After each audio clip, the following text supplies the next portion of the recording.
নাহমাদুহু ওয়া নুসাল্লি আলা রাসূলিহিল কারীম, আম্মা বা'দ। সূরা আল বাকারার 221 নম্বর আয়াত তিলাওয়াত ও তর্জমা করছি।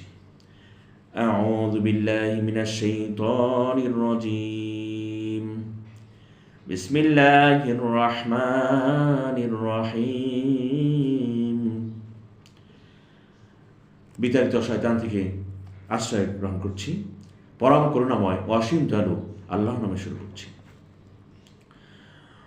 ওয়ালা তুনকিহুল মুশরিকিনা হাত্তা ইউমিনু। আর তোমরা মুশরিক নারীদেরকে বিয়ে করো না যতক্ষণ না তারা ঈমান গ্রহণ করে। ওয়ালা আবুদুম মুমিনুন খায়রুম মিন মুশরিকিন। অবশ্য মুসলমান কৃতদোষী মুশরিক নারী অপেক্ষা উত্তম। ওয়ালাউ আ'জাবাকুম, যদিও তাদেরকে তোমাদের কাছে ভালো লাগে।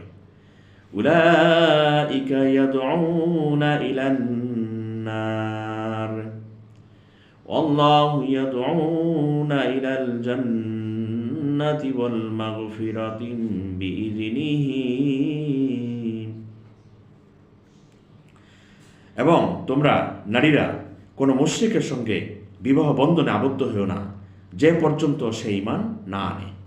একজন মুসলমান কৃতদাস একজন মুশরিকের তুলনায় অনেক ভালো, যদিও তোমরা তাদের দেখে মোহিত হও। তারা দোজখের দিকে আহ্বান করে, আর আল্লাহ নিজের হুকুমের মাধ্যমে আহ্বান করেন জান্নাত ও ক্ষমার দিকে।